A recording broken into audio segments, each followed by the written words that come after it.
The fourth chapter, Asana. Akarna Dhanurasana. The asana is to be performed in sitting position. In this asana, the shape of the body becomes like the shape of drawing pulling the bow. Hence it is called Akarna Dhanurasana. Original position. Keep both the legs straight. Put knees touching the ground. Keep heels and toes of both the feet joined. Keep hands straight from elbows and put on the sides of both the legs. Keep palms of the hands on the ground. Keep fingers of hands joined with one another. Keep upper part of the body from waist straight and loose. Method. Hold toes of both the feet with index fingers and thumbs of both the hands. Pull the same leg with any one hand. Pull the toe of the foot till it reaches near the ear. There is another method of doing this. Asana. Keep both the legs straight and hold them with tangled hands. Then pull the leg held by hand below upon the ears. Stay for about a minute in this position. Then come in the original position in reverse order. In the same way, hold this asana for the same time duration on the other side. Points to bear in mind. Bring the leg held by hand slowly up to here. Don't make haste. The stomach would be contracted and bent a little. Benefits. Muscles of the whole body get good pulling with this asana. Flexibility of the body increases. It is useful in lessening fatigue of the body. The second asana is Ustrasana. This asana is to be done in sitting position. Ushra means camel. In complete state of this asana, the shape of the body resembles to the shape of the camel to some extent. Hence it is called Ustrasana. Original position. Keep both the legs straight. Put knees touching the ground. Keep heels and toes of both the legs joined. Keep hands straight from elbows and put on the sides of both the legs. Put palms of the hands on the ground. Keep fingers of the hand joined with one another. Keep upper part of the body from waist straight and loose. Method. At first, hold at Vajrasana. Keep the distance of about 1 foot between both the knees. Keep distance of about 4 inches between toes of both the legs. Stretch both the hands from behind. Hold the ankles of both the legs firmly. Stretch thigh, stomach and chest forward and bend the head backside. The body from the knee to the head would remain bent like a spring. Remain in this position according to one's strength. Then come in the original position in reverse order. Points to bear in mind. Draw out the stomach and the chest as far as possible. Bend the head backside as much as possible so that enough bending of the body is done. Continue breathing with normal speed. Don't stay in this asana for a long time. Repeat this for 3 to 5 times. Benefits. Spine remains flexible, healthy and efficient. Constipation and indigestion gets removed. Respiration efficiency increases. The liver, spleen and pancreas remain healthy and efficient. Unessential fat of the body gets removed. The third asana is Lolasana. This asana is to be done in sitting position. When the body comes in the complete position of this asana, it can swing like a pendulum of the clock. Hence, it is called Lolasana. In this asana, it is required to lift the body with the help of hand in Padmasana position. Hence, it is also called Utthit Padmasana. Original position. First of all, sit extending both the legs straight. Put your hands on the sides of thighs. Make the spine a little straight. The method. First of all, sit in Padmasana. Keep both the hands outside the thighs. Arrange such that the palms lie on the ground and fingers in the opposite direction. Keep the body as high up as possible with the strength of hands. Be in this position for some time. Bring down the body slowly and come in the original position. Points to bear in mind. In the complete position of asana, keep the neck and side straight. Benefits: organs like arms, chest, etc. develop completely. Muscles of the arms become strong. You get rid of idleness and negligence. Organs of the respiratory system are nourished and become more active. Fourth is Garbhasana. This asana is to be done in sitting position. The form of this asana is just like a child in the embryo, hence it is called Garbhasana. Original position. First of all, sit extending the legs straight. Put hands on sides of the thigh. Make the spine straight, erect, a little. Method. At first, hold Padmasana. Draw out the right hand from the right calf of leg and thigh and the left hand from the left calf and thigh up to the elbows. First of all, do Purak. Then, while doing Rechak, hold the right ear lobe with the right hand and left ear lobe with the left hand. First of all, do Purak. Then, while doing Rechak, hold the right ear lobe with the left ear lobe with the left hand. In this position, be in normal breathing according to capacity. While doing Purak, come again in the original position. Points to bear in mind: while doing this asana, take care that you do not tumble down. Benefits: semen is saved and the mind becomes steady. Many disorders of the intestine get rid of. Fat on the thighs gets removed and the thighs become shapely. Fifth asana is Pavan Muktasana.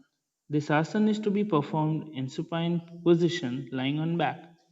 Pavan means gas and Mukta means released. This name of the asana shows that this asana removes unnecessary gas from the stomach and the intestine. Original position: while lying on the back, keep both the hands near knees, near thigh. Keep legs near to each other and palms touch each other and straight from the knees. Keep palms open to sky. The method: bend legs from knees, keep both the heels near the hips and knees in the direction of the sky. While doing Rechak, bring knees near the chest and press with the help of hands. Raise the trunk of the body and the head and establish them in between the chin and knees. Perform Bahya Kumbhak after doing Rechak. Heel should be in touch with the hips and pressure on the stomach is to be applied with the thighs. In order to attain complete benefit of this asana, do Rechak completely and try to remain in the Bahya Kumbhak as long as possible. Come again in the original position slowly. Points to bear in mind: it is essential to pay attention to Rechak in this asana. Do complete Rechak and Bahya external Kumbhak also. Don't do this asana while suffering from hernia, severe waist pain, and any injury to stomach. The benefits are constipation of bowels and gas get removed. Disorders of digestive organs are removed and their capacity increases. One gets rid of knee pain and ankle pain. Waist ache and back ache are removed. Fat on the stomach decreases. The sixth asana is Setu. This asana is to be done lying on the back. In this asana, the shape of the body becomes just like Setu, called bridge. Hence it is called Setukasana or Setu Bandhasana. Original position: keep both the hands near the knees lying on the back. Keep legs near to each other and palms touching each other and straight from knees. Keep palms open to sky. The method: keep support with both the hands below waist. Upper arms in between shoulders and elbow parallel to ground. Keep hands from elbow to wrist straight at right angle. Keep support of hands below waist. Raise slowly back, waist, hip, and both the legs from the ground. Don't bend knees. Keep heels and palms on the ground. Keep legs close to each other. Thus, the shape of the whole body becomes like Setu, bridge. This is the last position of this asana. Points to bear in mind: beware while holding the waist with the help of palms of both the hands. Part of head and neck touch the ground. Benefits: practice of this asana gives exercise to the bones of following: joints of bones of shoulders, joints of bones of elbows and of wrist, fingers, the whole spine, bones of hip of the waist, bones of knees and ankles. This asana is beneficial to patients of osteoporosis. The seventh asana is Naukasana. This asana is to be done lying on the back. In this asana, the form of the body becomes like a boat, Nauka. Hence, this asana is called Naukasana. Original position: lie down on back on a carpet. Keep hands aside. Keep legs close to each other. Release the body loose. The method: raise both the legs high so that angle between ground and leg becomes 45 degrees. Keep both the legs together. Take care that legs do not bend from knees. In the same way, raise the upper part of the body, example head and hands all together. Raise this part also high at an angle of 45 degrees. Keep both of the hands in the direction of legs. Keep your sight towards big toes of both the legs. The whole body would be balanced by the support of the hips. This is the complete state of Naukasana. Be in this position for some time. Then come to the original position in the reverse order. Points to bear in mind: don't give jerks while raising up the part of the body. Take care that the body may not tremble while holding this asana. In the beginning, perform this asana for few seconds only. By increasing practice, it can be reached up to 2 minutes. After maturity in practice, hands, legs, back, and head can be raised simultaneously. Benefits: it keeps muscles and organs of the stomach healthy. It increases balance capacity of the body. It decreases fat on stomach and hips. It gives firmness and steadiness to the body.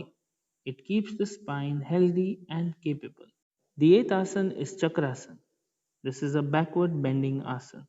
This asana is to be done lying on the back. In this asana, the form of the body is just like a chakra, wheel of disc.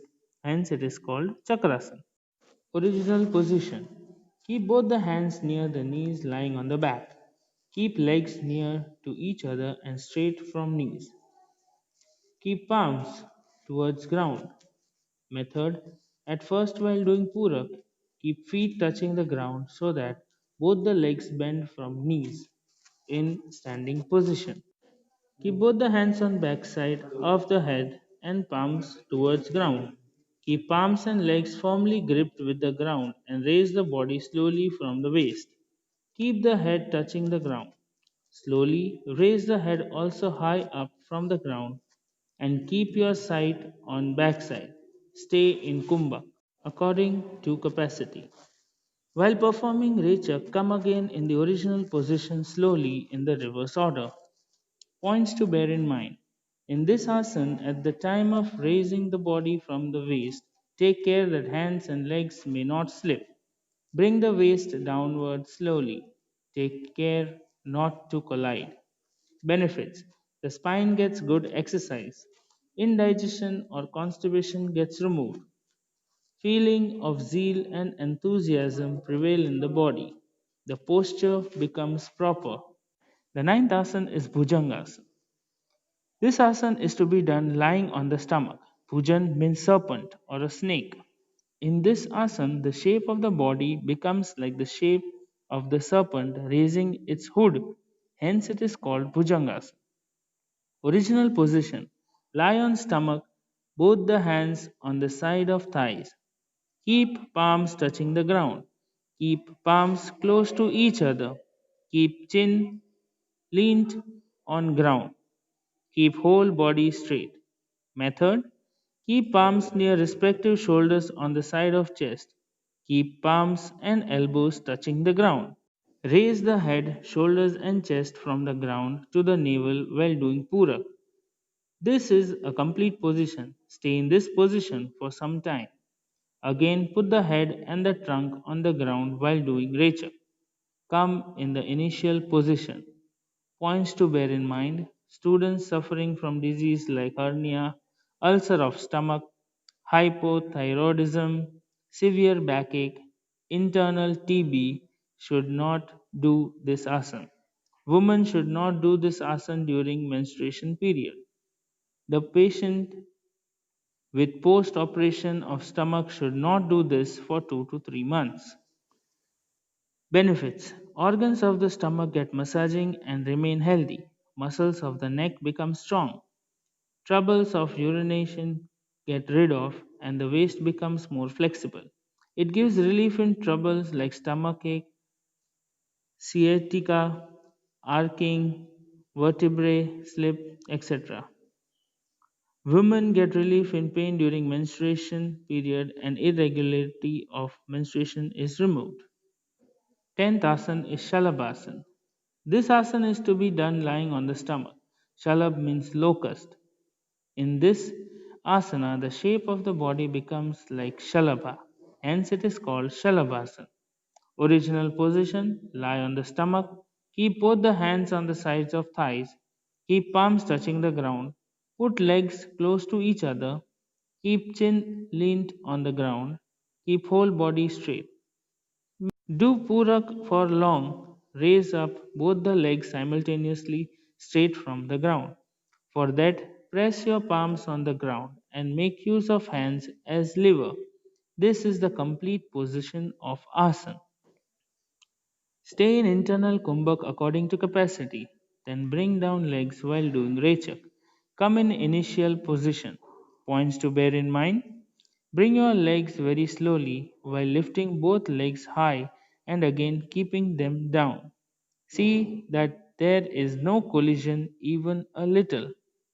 Don't do this asana if suffering from hernia, ulcers, high blood pressure, internal TB, or any problem of heart and severe waist ache.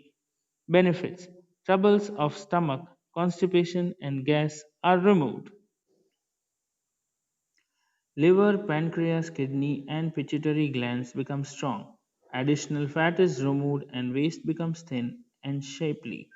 The spine becomes strong, and its nerves become efficient. Piles are removed. Garudasana. This asana is to be done in standing position.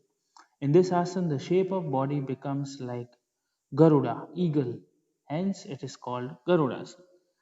Original position: keep both the legs together. Keep both the hands straight. Close the body side straight in front. Keep fingers of hands touching the body. Method: let the right leg be on the ground as it is. Hold the left leg high and wrap the right leg on the front side. Left leg would be wrapped and close to right leg. Raise both hands high in front and entrap both hands with each other in a knot. In this position, keep both hands in front of the mouth. This is complete state of Garudasana. Stay in this state as per capacity. Come in the initial position in the reverse order. Practice this asana on the other leg for the same time period. Points to bear in mind: arrange hands and legs like this. That hand concerning the leg steady in the ground may be arranged higher than the other hand, and then tangle the hand. When you perform this asana on the second leg, arrangement of the hands would change. Take care not to fall. Benefits: legs and hands become strong, balance capacity of the body increases. Practice of this asana in adolescence stage helps in increasing height. Concentration increases.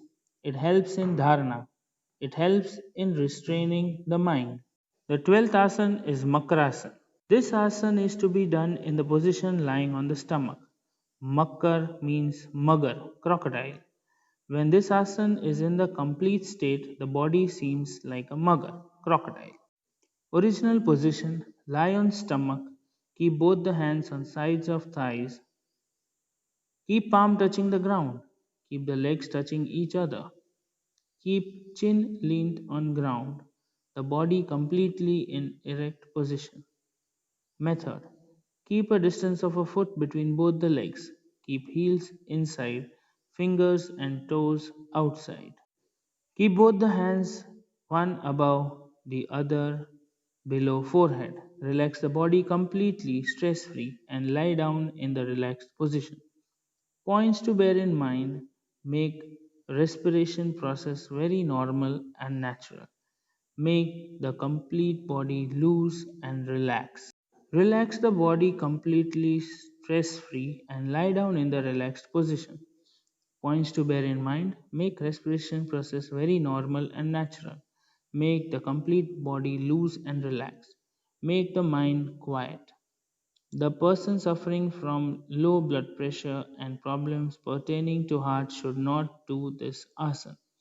Benefits: physical fatigue is removed, intestine becomes active, due to which gas and constipation are removed, fat decreases. It is beneficial to the patient of high blood pressure. Mental stress and sleeplessness are removed. So, by this, we complete the chapter, and I hope that you have understood the same. Thank you.